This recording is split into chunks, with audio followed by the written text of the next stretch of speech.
الفاتحة. أعوذ بالله من الشيطان الرجيم. بسم الله الرحمن الرحيم. الحمد لله رب العالمين الرحمن الرحيم مالك يوم الدين. إياك نعبد وإياك نستعين. اهدنا الصراط المستقيم صراط الذين أنعمت عليهم غير المغضوب عليهم ولا الضالين. آمين. بسم الله الرحمن الرحيم. Assalamualaikum warahmatullahi wabarakatuh. Alhamdulillah. Alhamdulillahilladzi hadana li hadza wa ma kunna linahtadiya laula an hadana Allah.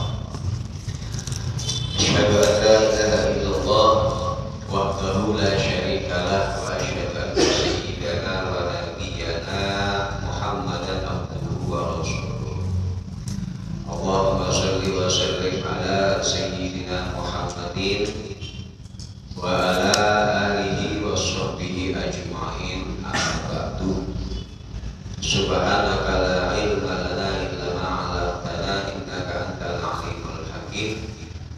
Wa tub 'alaina innaka antat tawwabur rahim. Rabbi shrah li sadri wa yassir li amri wahlul 'uqdatam min lisani yafqahu qawli.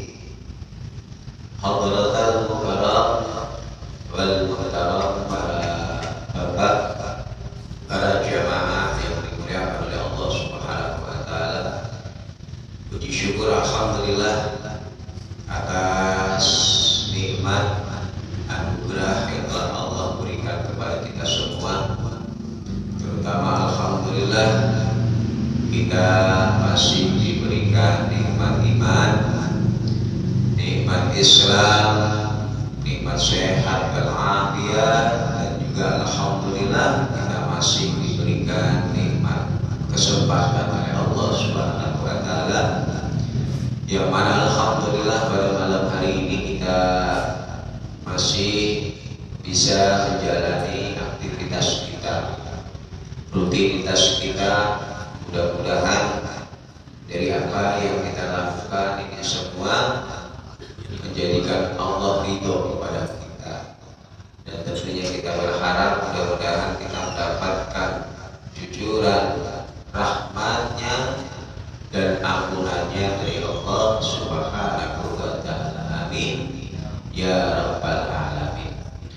Sholawat teriring salam tentunya tidak lupa selalu kita haturkan kepada Nabi kita besar Muhammad Sallallahu Alaihi Wasallam beserta para keluarga beliau yang mulia-mulia, para sahabat beliau, para pengikut beliau, hingga kita yang merupakan umat akhir zaman. Mudah-mudahan kita semua telah mendapatkan syafaat dan baginda kita Nabi besar Muhammad Sallallahu Alaihi Wasallam.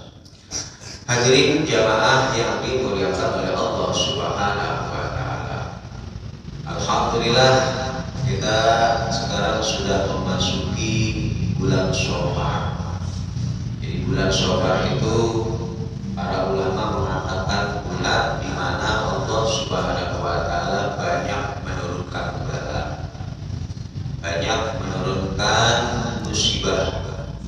Maka pada bulan Syawal ini diantaranya kita dianjurkan untuk banyak-banyak beristighfar, meminta ampun kepada Allah Subhanahu wa taala, kemudian berusaha menghidupkan hari-hari kita dengan amalan baik. Di antaranya dengan kita memperbanyak sholawat kepada baginda kita Nabi besar Muhammad Sallallahu Alaihi Wasallam. Memang pada hakikatnya tidak ada yang namanya hari yang sial, tidak ada yang namanya bulan yang sial, tidak ada yang namanya tahun yang sial. Namun bulan, hari atau tahun yang sial adalah bulan atau hari yang di situ digunakan untuk bermaksiat kepada Allah. Berarti orang tersebut telah telah mendapatkan kesialan dari Allah Subhanahu wa taala karena dia tidak bisa memanfaatkan waktunya dengan baik dalam rangka untuk taat kepada Allah. Nah, pada pembahasan kita pada minggu-minggu yang lalu kita telah membahas tentang tasawuf lagi, bahwa di antara pendorong seseorang gemar melakukan perbuatan maksiat adalah di antaranya adalah aklul haram, yaitu mengkonsumsi daripada barang-barang yang diharamkan. Nah, pada pembahasan kita yang lalu-lalu ada dua hal yang menjadikan kita terhalang dari sampai kepada Allah, yang menjadikan kita sulit untuk merasakan nikmatnya ibadah, yang menjadikan kita selalu dalam keadaan galau, dalam keadaan risau, dalam keadaan bimbang, adalah yang pertama adalah khalqi ya wasu'ut, yaitu menyakiti orang lain, dan yang kedua buruknya asupan atau makanan yang masuk ke dalam perut kita. Nah, ini dua hal inilah yang menjadi penghalang kita untuk sampai kepada Allah dan terhalangnya kita dari merasakan manisnya ibadah kita kepada Allah Subhanahu wa taala. Karena ibadah itu sebenarnya memiliki ruh yang akan mengangkat derajat kita di sisi Allah Subhanahu wa taala. Namun itu semua tidak akan bisa kita rasakan ketika kita masih memiliki dua sifat ini, yaitu menyakiti orang lain dan gemar mengkonsumsi dari barang-barang yang diharamkan oleh Allah Subhanahu wa taala. Berarti di dalam syariat ini kita diperintahkan untuk selalu berusaha berbuat baik kepada orang lain, berusaha untuk selalu mengikat daripada hubungan silaturahmi, hubungan yang memang sudah terjalin dari dahulu.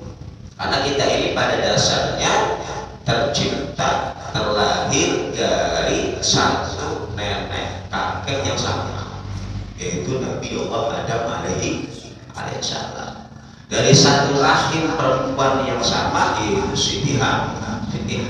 Kenapa dikatakan rahim?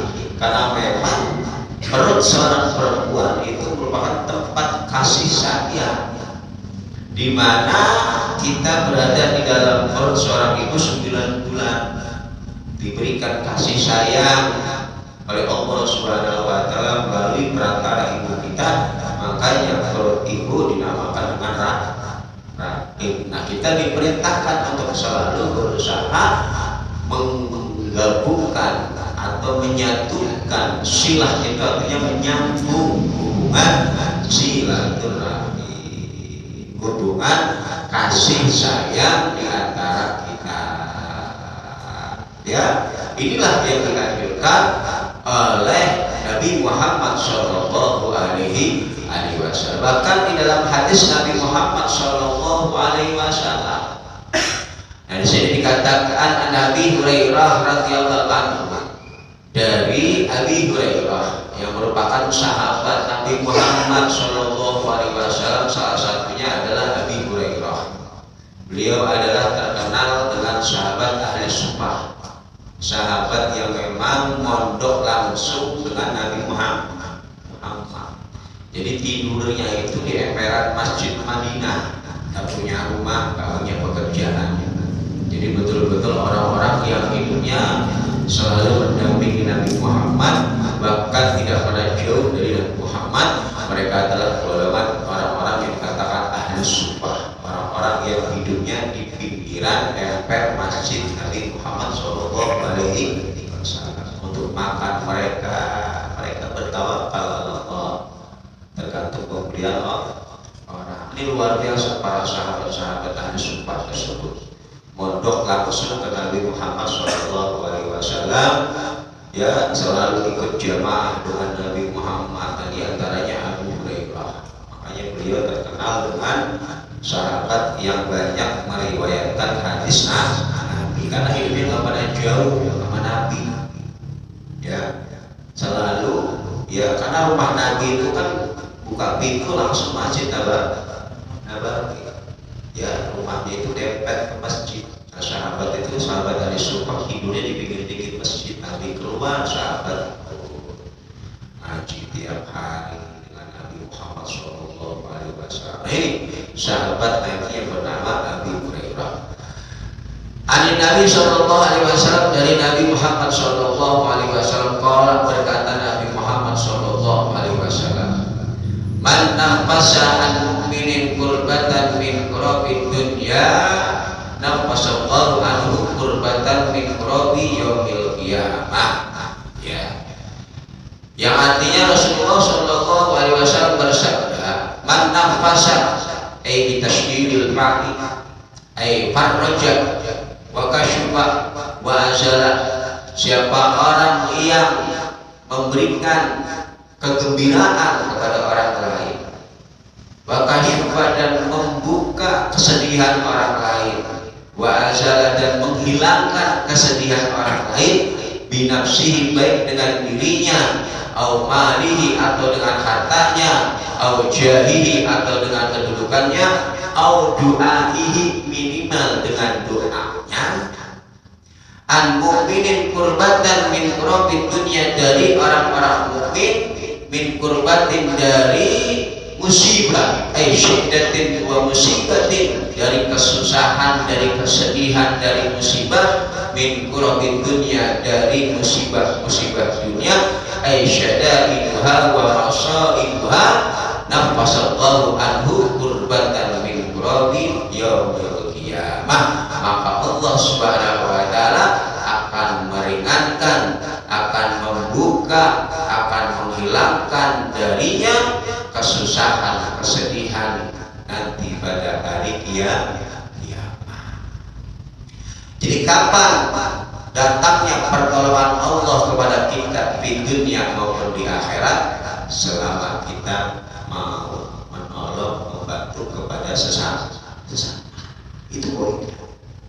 Jadi kalau kita sedang memiliki masalah, ya, sedang galau, pusing dengan masalah, belum mendapatkan solusi dengan masalah yang kita hadapi, maka cobalah bersedekah kepada fakir miskin, bersedekah kepada anak yatim, bersedekah kepada orang-orang yang membutuhkan.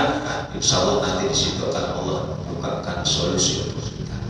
Allah akan berikan solusi untuk kita. Dan itu banyak terjadi yang dialami oleh para ulama-ulama kita, para orang-orang soleh. Ketika mereka mendapatkan satu permasalahan, mereka berusaha membuka permasalahan tersebut, diantaranya dengan menyantuni anak yatim, ya, memberi makan para fakir miskin. Karena dalam riwayat tersebut dikatakan di akhir hadis, wallahu fi aunil abdi, Allah akan selalu menolong hambanya, maka al abdu fi auni akhihi, selama hamba tersebut masih mau menolong kepada sesama. Kapan pertolongan Allah datang? Selama kita mau menolong kepada yang lain. Itu kuncinya. Kunci di dalam setiap permasalahan yang kita miliki. Ya, kenapa? Karena al ibadah ya ta'adda, ya, al muta'addi, ibadah yang memiliki dampak yang, ya, apa namanya, bretek, kalau kata orang Jawa itu apa? Menyebar, itu lebih afdal daripada ibadah yang bermanfaatnya hanya untuk dia. Contoh, belajar itu lebih utama daripada kita melakukan 1000 rakaat sholat sunnah. Kenapa? Karena dengan kita menuntut ilmu, ini dampaknya akan mutaaddi, akan berentek kepada yang lainnya. Dengan kita memahami ilmu, kemudian kita ajarkan kepada yang lain mengajarkan kepada yang lain, ini memiliki dampak yang luas, gitu loh. Satu amalan yang memiliki dampak yang luas itu lebih utama dibanding amalan yang dampaknya hanya untuk kita sendiri. Kalau kita sholat sunnah 1000 rakaat, manfaatnya buat siapa? Buat kita doang. Itu pun kalau diterima. Itu pun kalau benar. Tetapi melakukan amalan yang memiliki dampak yang bermanfaat kepada yang lain, ini pahalanya begitu luar biasa. Man sanna sunnatan hasanatan falahu ajru amsalihha wa ajru man amila biha. Siapa orang yang membuat contoh pada contoh kebaikan, ya, falahu ajru amsalihha, maka baginya akan mendapatkan pahala dari apa yang dia contohkan dari kebaikan tersebut, dan juga pahala orang yang melakukan kebaikan yang kita contohkan tanpa dikurangi sedikit pun. Berapa orang yang telah mengikuti jejak kita, berapa orang yang telah mengikuti contoh kita dari kebaikan-kebaikan yang kita lakukan, maka pahala kita sebanyak orang yang mengikuti contoh kebaikan yang kita contohkan. Berapa ribu orang yang mengikuti contoh kita, contohnya para ulama, mereka menyusul kita, mereka berusaha mendidik santri sehingga santrinya bermanfaat di wilayahnya, sehingga bisa bermanfaat untuk lingkungannya. Jadi kan pahalanya begitu luar biasa. Makanya dikatakan ibadah yang memiliki dampak yang luas itu lebih utama daripada ibadah yang dampaknya hanya untuk diri sendiri. Daripada kita sholat malam 1000 rakaat, puasa, baik, itu bagus, ya. Tetapi ibadah yang lebih utama adalah ibadah yang sifatnya ini memiliki dampak yang begitu luar biasa. Makanya dikatakan, yang pernah saya katakan, prinsip daripada agama kita adalah bagaimana memberikan manfaat kepada orang lain. Ini prinsip Islam. Khairun nas anfa'uhum linnas, sebaik-baik manusia adalah mereka yang bisa memberikan manfaat untuk yang lainnya. Apa sih yang saya bisa? Itu aja. Gak harus semua jadi ustaz, nggak mungkin. Ya, ada yang mampu dalam tenaga, dia selalu berusaha setiap harinya dengan tenaga yang dia miliki, dia membantu masyarakat, bersihkan jalanan, bersihkan got, ya, agar orang berjalan merasa nyaman. Itu amal baik, karena hanya dia punya tenaga. Apa yang bisa dia lakukan untuk kemaslahatan orang, untuk kebaikan orang, agar orang ini merasa nyaman dalam ibadah. Dia pel musola, dia pel masjid, dia bersihkan musola, dia bersihkan masjid, biar orang ibadahnya nyaman dan pahala. Ya, karena dia mampu hanya dengan tenaga. Tadi dikatakan, siapa orang yang memberikan membuka kesedihan orang lain, baik dengan dirinya sendiri atau dengan hartanya. Kita punya harta, ya, kita bantu yang lain, kita berusaha untuk menghidupkan syiar-syiar Islam dengan harta kita, berusaha untuk pokoknya ini berdakwah dengan harta yang kita mampu, membantu perjuangan para ulama dengan harta yang kita mampu. Nah, itu bisa kita ambil bagian melalui harta kita. Ada yang punya kedudukan, saya seorang RT, saya seorang RW, atau saya seorang camat, maka dengan kedudukannya, dengan pangkatnya, diadakan pengajian, diadakan bakti sosial dan lain sebagainya, atau minimal audu'aihi dengan doanya.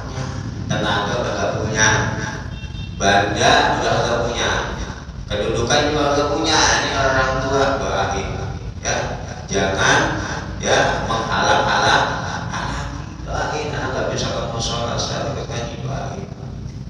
Buka pengajian kita berjalan lancar, dan doakan mereka semua biar Allah selamat. Ini cara kita di dalam berdakwah, cara kita di dalam memberikan manfaat kepada yang lain. Maka Allah akan ringankan kita, akan mudahkan kita pada hari kiamat, di mana hari tersebut adalah hari yang begitu dahsyatnya, luar di mana seorang ibu sudah tidak peduli lagi dengan anaknya, seorang anak sudah tidak peduli lagi dengan orang tuanya. Mereka hanya memikirkan nasib mereka masing-masing, kondisi mereka masing-masing. Bagaimana nasib saya, bagaimana keadaan saya. Mereka bingung dengan keadaannya sendiri, karena bumi Allah hancurkan, semua planet Allah hancurkan, isi bumi Allah tumpahkan. Pada hari tersebut, disitulah nanti akan datang pertolongan Allah bagi siapa? Bagi orang yang memberikan kemudahan kepada orang lain. Ya, ini prinsip kita. Ya, yang pertama, jangan menyakiti orang lain. Bahkan Rasulullah SAW memerintahkan kita untuk berusaha membantu orang lain dengan apa yang kita mampu. Wa man yassara ala muhsinin, dan siapa orang yassara, meringankan, menggampangkan atas orang yang dalam kesusahan, baik dengan menghutangi atau dengan memberi atau dengan membebaskan hutang, yassarallahu alaihi fid dunya wal akhirah, maka akan Allah ringankan baginya, mudahkan baginya di dunia wal akhirah, di dunia maupun di akhirat. Apalagi di zaman akhir seperti ini, hidup di kota bukan hidup, kita nggak mengenal tetangga, ya, kita nggak tahu tetangga udah makan apa belum, nggak tahu, ya, tetangga anaknya nangis mulu, lagi ngapain, lagi sakit dan sebagainya, kita nggak tahu, ya, dengan kondisi orang-orang yang di lingkungan kita, ya, mereka mau pinjam malu, pinjam mulu, mau minta malu.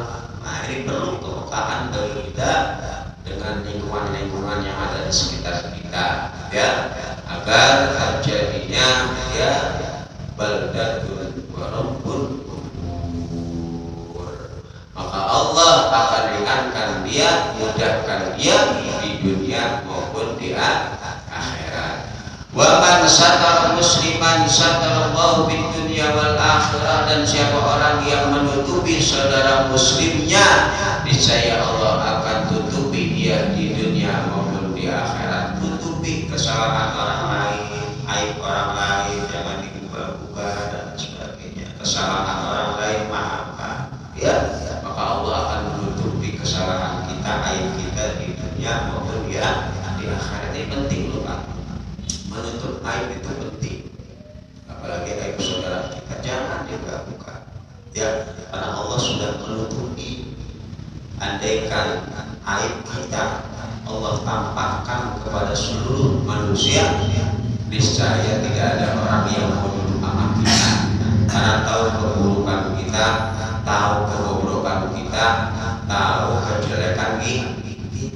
Allah tutup itu kejelekan kita. Allah nggak umbar aib kita ketika kita sendiri di rumah, ketika nggak ada orang dan lain sebagainya. Maka tutupilah aib saudara orang lain, saudara kalian, saudara kita.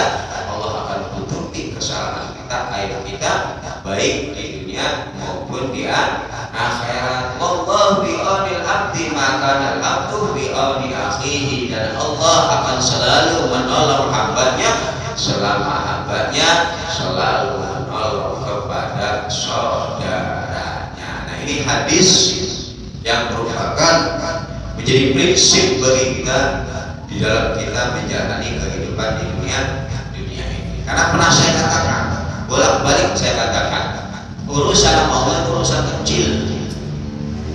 Ya, kita minta ampun, taubatan nasuha, selesai dosa kita. Seperti halnya bayi yang baru dilahirkan oleh orang tua, suci, bersih kembali, sebesar apapun dosa kita, sebanyak apapun kemaksiatan yang kita lakukan, perbuatan-perbuatan hina yang pernah kita lakukan, kita mau bertobat, minta ampun dengan sebenar-benarnya, Allah bersihkan semua dosa kita, seperti halnya kita baru dilahirkan dari rahim ibu kita, masih bersih. Tapi kalau berkaitan dengan sesama manusia ini yang benar, yang berkaitan dengan hubungan sosial kita dengan sesama manusia. Ya, maka perhatikan hubungan kita dengan sesama, jangan sampai ya kita menyusahkan orang lain, apalagi membuat orang lain merasa tersakiti dengan kehadiran kita. Jangan sampai orang merasa tersakiti dengan adanya kita. Ini kan ada, kita lagi kumpul-kumpul, ada orang datang, kita udah gak suka, karena orang seperti ini selalu membawa apa namanya ya, berita buruk dan lain sebagainya. Ya ada orang yang jangan sampai kita ini datang, kehadiran kita ini membuat gaduh atau menyakiti orang lain atau membuat onar dan sebagainya. Berusaha kehadiran kita ini menunjukkan orang, membuat orang bahagia, membuat orang selalu mengingat Allah. Itu gak mudah, Pak. Ya, orang melihat wajah kita selalu mengingat Allah, itu para ulama. Kita kadang melihat wajah ulama aja pengen ibadah. Ya, pengennya dekat sama Allah. Wajah ulama, enggak ngomongnya ulama, wajahnya ulama itu dan membuat kita sujud. Nah, kalau kita ya, orang dan wajah kita sempat ya, sempat ya, karena nggak ada aura keimanan ya. Lihat wajah kita tuh pengennya mukulin ya, pengennya maksiat. Nah ini ya, karena aura imaniyah kita berkurang. Nah ini paham ya. Yang pertama prinsip kita adalah jangan menyakiti orang lain. Kemudian yang kedua ya, pada bahasa kita yang lalu adalah apa namanya su'umah, jeleknya asupan makanan yang kita makan. Jadi dua ini jagalah benar-benar, perhatikan benar-benar hubungan kita kepada sesama, kemudian kita jaga hal-hal yang masuk ke dalam perut kita. Nah, karena wa min mafasidi aklil haram istihalatuhu, nah karena diantara daripada dampak mengkonsumsi memakan barang haram adalah istihalatuhu, akan berubahnya makanan tersebut naron menjadi api neraka, yang akan menjadi bara api nanti pada kita ketika masuk dalam neraka. Itu jadi bara api. Fayudhibu syijjatal fikr, di antaranya lagi adalah menghilangkan kecerdasan kita. Ya, membuat otak kita dedel. Ya, kelipatan kecerdasan. Makanya anak kita tuh perhatiin makanannya, karena mereka masa-masa perkembangan, masa-masa mereka mencari jati diri mereka, masa-masa pendidikan mereka. Nah, usahakan asupan-asupan yang masuk ke dalam dirinya dari asupan-asupan yang halal. Yang kedua tentunya yang bergizi dan vitamin, agar mereka menjadi anak-anak yang cerdas ya, sehingga bisa memberikan manfaat kepada yang lain. Yang untung siapa? Ya orang tuanya. Kalau punya anak soleh kan yang untung orang tuanya. Kalau ada punya anak soleh yang rugi orang tua. Ya, kita pengen anak kita bagaimana ya, kita gantung kita cara bagaimana mendidik dan mengajarkannya. Ini akan menghilangkan kecerdasan, walad dari zikir, dan akan menghilangkan lizatnya, nikmatnya berzikir kepada Allah. Ada orang rajin zikir ya, rajin baca Quran, tapi nggak pernah merasakan nikmatnya berzikir, nikmatnya baca Quran, nikmatnya sholat, nikmatnya puasa. Ya apa sih? Kenapa sih? Di antaranya dia tidak memperhatikan asupan makanan yang masuk ke dalam perutnya. Kalau kita kan sholat ya karena ingin menggugurkan kewajiban selesai. Karena kewajiban ini takut dosa, takut masuk neraka. Puasa ya karena kewajiban Ramadan. Gak ada dampak dari sholat yang kita lakukan, gak ada dampak dari puasa yang kita lakukan. Habis sholat mah begitu-begitu aja, habis puasa mah gak ada perubahan. Nah ini diantaranya karena kita mengkonsumsi barang-barang haram, tidak merasakan nikmatnya berzikir kepada Allah. Wa yukhrikuna batiniyah al-ikhlasin niyati, dan juga ya akan merusak tumbuhnya niat-niat yang baik di dalam hati kita. Ya, jadi ingin melakukan sesuatu niatnya nggak baik, ya selalu ada unsur keuntungan. Nah, ini bahaya. Ada hal yang sesuatu selalu dibawa ke dunia bisnis dulu, ya cari keuntungan, ya jadi otaknya di otak bisnis, kegiatan sosial di bisnisin, kegiatan ibadah di bisnisin, kegiatan apapun di bisnis, otaknya di otak bisnis, ya niatnya berubah. Kenapa? Karena dampak dari makanan yang tidak diperhatikan, apa-apa di bisnis. Nah, ini. Kemudian wa yu'miyal basirah, dan akan menggelapkan hati, ya hati kita akan menjadi gelap, hati kita akan menjadi mati. Wa yudhibul basar, dan juga menggelapkan, membutakan mata kita. Wa yuhinu ad-din wal badan wal akal, dan akan melemahkan agama, badan dan akal kita. Agama kita melemah, fisik kita melemah, gampang sakitan, ya gampang loyo, gak semangat ibadah. Apa? Nah, makanannya gak dijaga, ya dikit-dikit sakit, dikit-dikit lemah, dikit-dikit loyo, jamaah males ngaji, males apa gara-garanya itu gak dijaga makanannya, akalnya tumbuh susah menerima pelajaran, masuk ke kanan baru ke kiri, ngapalin lama banget, gak apa-apa. Tuh dampak daripada mengkonsumsi makanan haram. Wa yurisul al-ghaflah wan nisyan, biar bisa mewariskan pada sifat ghaflah, lalai, wan nisyan, dan pelupa. Dia akan mudah lalai dalam kewajibannya, lalai atas tanggung jawabnya, dan mudah lupa, cepat pikun. Wa yamna'u min yauqil hikami wal ma'arif, dan terhalang dari merasakan yang namanya ma'rifatullah. Puncaknya dia tidak akan bisa yang namanya merasakan yang namanya ma'rifatullah. Halawatul iman, manisnya keimanan dia kepada Allah Subhanahu wa ta'ala. Wa ta'ala bidzalika, dan itu semua masih banyak dampaknya. Ya, dampak memakan barang haram itu masih banyak. Sumaqala, kemudian beliau melanjutkan, wa bil jumlah fa jami'ul ma'asi allati yaf'aluha al-abdu innama sababuha akal haram. Maka kesimpulannya, semua maksiat yang kita lakukan, innama sababuha, sesungguhnya sebab dari kemaksiatan tersebut pada intinya bermuara dari memakan barang haram.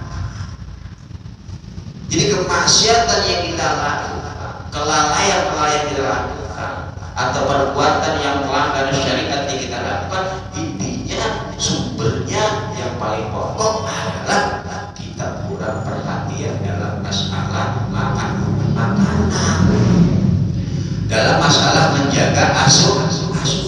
Ternyata di situ sumbernya, ya sumber dari segala hal yang menjadikan kita lupa kepada Allah Subhanahu wa ta'ala. Jadi fajami'ul ma'asi, semua maksiat yang kita lakukan dari perbuatan maksiat ternyata sumbernya adalah aklul haram. Maka faman aklul haram wa talaba ya'mala at-ta'ah faqad rama al-muhal. Maka siapa orang yang memakan barang haram dan dia wa talaba ya'mala, dan dia berusaha untuk amal dengan amalan taat, faqad rama al-muhal, hal maka sungguh dia berusaha mencari sesuatu yang muhal, yang tidak mungkin bisa didapat. Orang yang memakan barang haram kemudian dia berusaha untuk total kepada Allah dengan setaat-taatnya, apapun dia lakukan sama saja dia sedang mencari sesuatu yang tidak mungkin akan didapat. Gak bakal dia akan sampai kepada Allah, intinya begitu. Hatta dia umroh tiap bulan, tapi kalau masih bayar korupsi gak akan sampai ibadah umroh yang dia lakukan. Kalau dia masih bayar barang haram, sholat malamnya marut ditolak, puasa siangnya marut ditolak, qiraatul Qur'annya marut ditolak, pikirannya marut ditolak. Kayak seperti halnya kita mencari sesuatu yang tidak mungkin kita dapatkan. Berarti kita cuma melelahkan diri kita. Dapat capek doang, dapat lelah doang, hasilnya tidak kita dapat. Nah ini perlu kita perhatikan, ya. Kemudian tanbihun, yajibu alamat akala syai'an summa wajada ba'da alamatan min alamatil haram ayyahuda bil qaib in amkana wa illa akhadha fit taubat wal istighfar.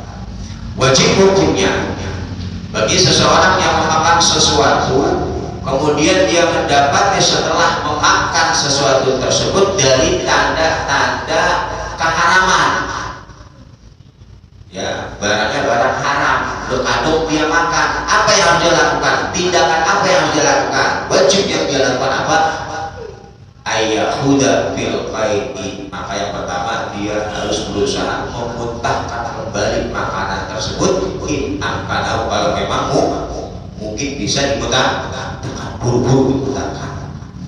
Kita lagi makan ayam ya, atau dia kasih tahu itu ayam kan Anda dapat boleh nyolong dari malam, terus kita bakar-bakar pas 17-an, langsung buru-buru muntahin, ya, langsung buru-buru muntahin. Wah ilah, kalau memang udah ada ketelan, udah kenyang, baru dikasih tahu apa yang kita lakukan, ya.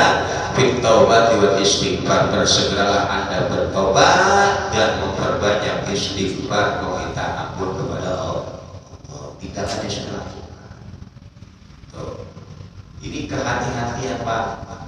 Kita mau apalagi kita udah nggak tahu, ya udah kenyang, udah beres, ya nggak ada bagaimana penyesalan.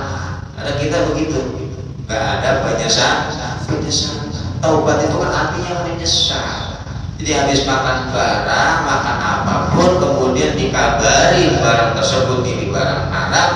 Kalau memang bisa Anda muntahkan. Kalau memang tidak mungkin Anda muntahkan karena sudah ketelan, maka Anda harus taubat. Taubat itu menyesal, kemudian banyak-banyak istighfar. Ini enggak, apalagi bikin konten makan babi, kan begitu ya. Namanya apa? Ya, padahal dia orang Islam. Gak ada sedikit pun penyesalan, malah sengaja dia pengen nyobain, ya kan begitu. Nah, udah akhir zaman, yang ada kalau nggak sengaja aja disuruh istighfar, taubat, kita nggak sengaja makan barang tersebut ternyata barang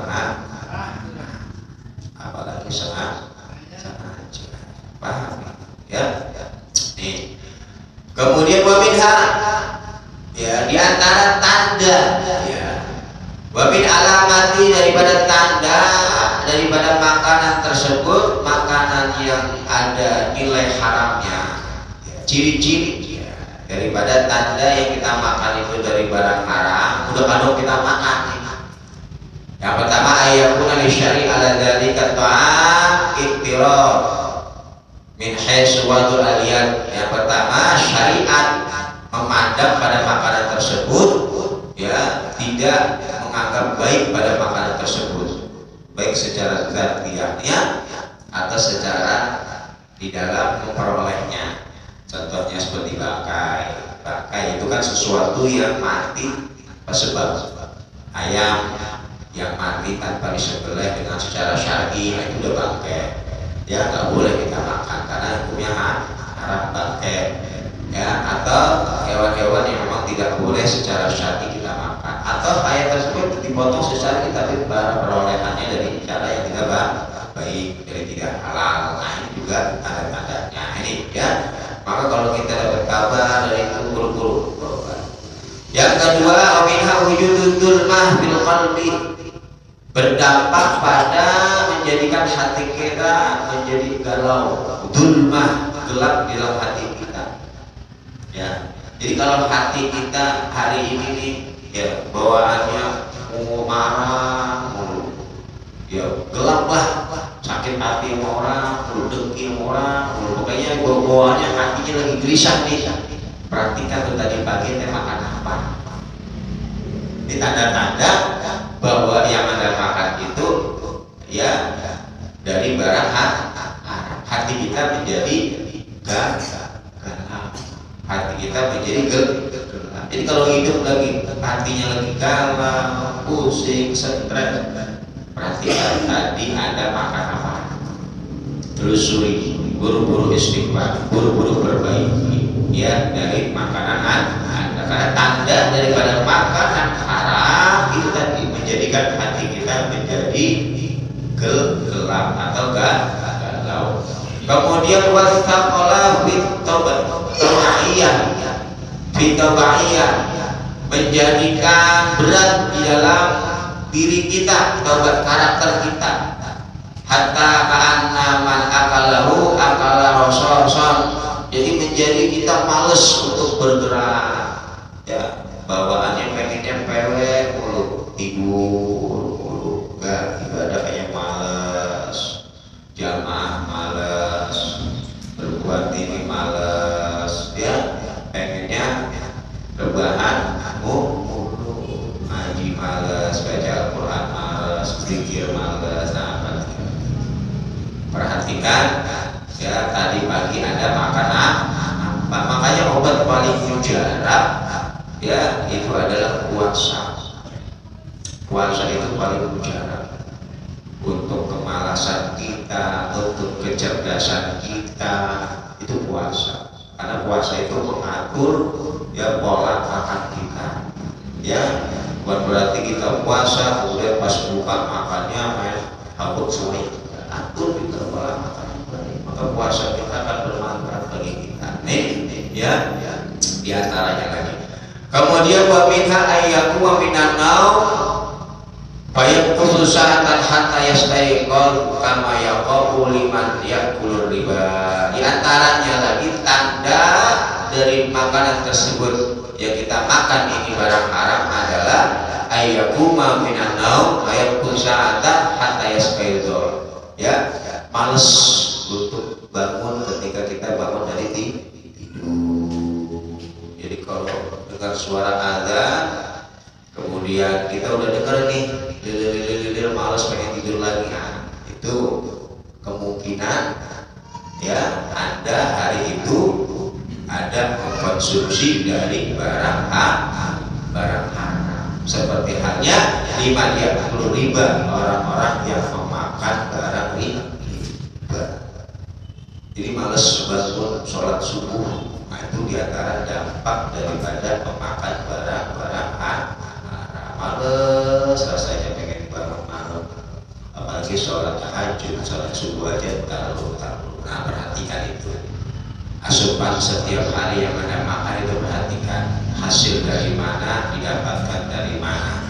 Ini sangat-sangat perlu perhatikan karena berdampaknya begitu luar biasa bagi diri kita. Pada pembahasan kita yang lalu, man akal haram asab jawaribu, siapa orang yang memakan barang haram maka anggota tubuhnya akan dipaksa oleh Allah untuk bermaksiat. Sya'a abah, mau tidak mau, alima awalam ya'lam, dia tahu atau tidak tahu itu barang haram, tetap ada dampak dari mengkonsumsi barang haram.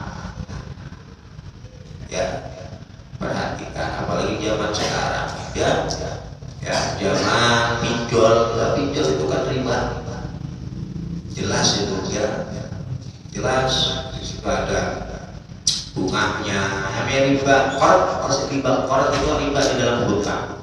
Jadi paham, yang namanya hutang piutang itu asas dasarnya adalah at-ta'awun, tolong menolong. Yang namanya tolong menolong itu gak ada nilai kita cari untung, pahami.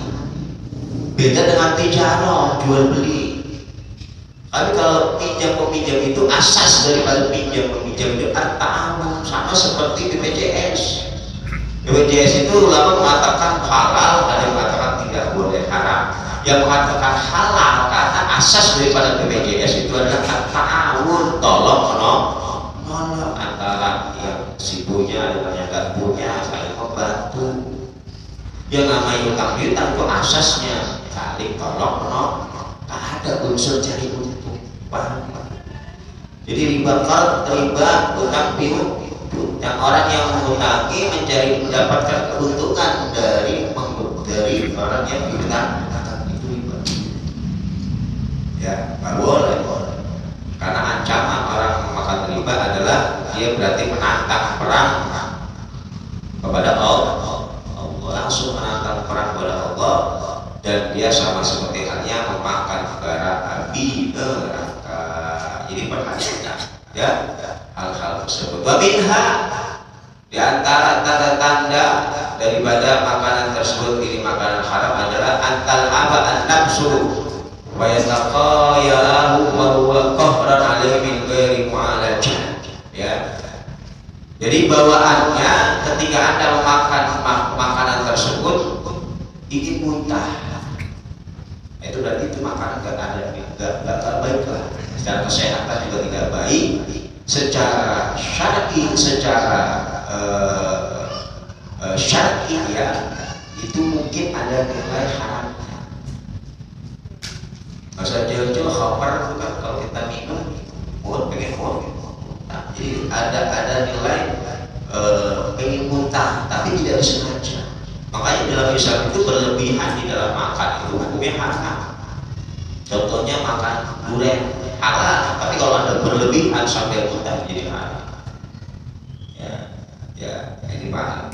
Ya, jadi dari ciri-ciri makanan tersebut ya ada nilai keharamannya adalah bawaannya pengen faklah dzalika ya akhi, maka ketahuilah itu semua wahai saudaraku, wala taqbul an tabtishi hadil luqmah, maka janganlah engkau lupa dari memperhatikan daripada bulukan yang masuk ke dalam dirimu, wa innahu al-adabu, karena hal tersebut akan merusak jiwamu, ragamu. Wala ta'kulu ta'aman la yatawarraq bikasbi, dan juga janganlah engkau memakan makanan orang la yatawarraq yang tidak memiliki sifat warraq di dalam usahanya, bikasbi. Ya, orang yang kerjanya hati-hati gitu ya. Warraq itu kan kalau kita artikan hati-hati. Ya, hati-hati di dalam bertindak. Apapun yang dia lakukan, dia selalu melihat kacamata syariat, ini boleh atau tidak. Ini orang warraq minimal seperti itu. Hati-hati dari makan harta orang yang tidak memiliki sifat warraq. Kerjaan apa aja dia habuk, ya usaha bisnis apa aja dia habuk, yang penting jadi duit. Tuh, hati-hati itu makanan warraq kayak gitu. Secara kita dikasih halal, ya urusan dia dapat dari mana, tapi dampaknya ada, gitu loh bang ya. Dampaknya ada. Ya, harta dia boleh nyolong. Terus kita dikasih, kita nggak tahu dia boleh nyolong, kita dikasih halal secara fikih, tapi memiliki dampak ruhaniyah bagi diri. Nah, di antaranya kan maksiat yang kita lakukan ternyata sumbernya adalah akdil haram, dari makan barang. Ya mudah-mudahan ya di bahasan kita ini kita bisa menjadi lebih berhati-hati, memiliki sifat waraq, hati-hatian di dalam selektif di dalam mengkonsumsi atau memakan makanan yang kita makan. Jangan sampai memiliki dampak bagi kita, istri kita, anak kita, yang itu akan menjadi dampak yang berkepanjangan, ya akan menyesal jika nanti yaumil kiamah. Ya amin ya rabbal alamin. Rabbana fa'na bima 'allamtana rabbi alimna alladhi yanfa'una rabbi baqina fatihah lana wa qarabatin lana fi dinina wal mudri wa zakar rabbi wa fiqna wa fiqna lima kartati qawlan wa fiqlan kurama wa rasyukil kula halalan daimah wa akhillan ti'ala manasbara bil khair wa ghafar kula syarabana wasri lana kula su'ud wa akira biridhika al-buyid wa qti'ana rabbana kuladhi qabla an ta'tiyana rasul manun wa fi wasir anta akraman syakar wa salatu ghaita wa mustafa alhamdulillah wal wafa bi kitabin asyifa wa alihi wa sura wa la syafil masabil quran Allahumma hdina fi kulli waj'alna min jadid wa la tuwallina wa liyam siwa wa la taj'alna man khala wa amra wa subhanallah wa ni'mal wakil ni'mal maula wa ni'man nasir wa la hawla wa la quwwata illa billahil aliyyil azim. Rabbi bismillah Allahumma wa tahiyyatu bi assalam wa alhamdulillah alhamdulillahi rabbil alamin. Assalamualaikum warahmatullahi